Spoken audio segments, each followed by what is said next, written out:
लौकी वाले, खीरा वाले, कुम्हड़ा वाले, कदुआ वाले, इनके पास सारा आइटम है। उनकी तरफ से 10 रुपए आए हैं। उनके गाने की फरमाइश है राजा लुटावे अनधन वीरेन वर्मा भाई, अनधन वीरेन वर्मा।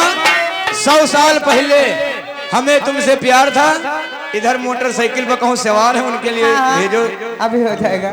राजा लुटावे अनधन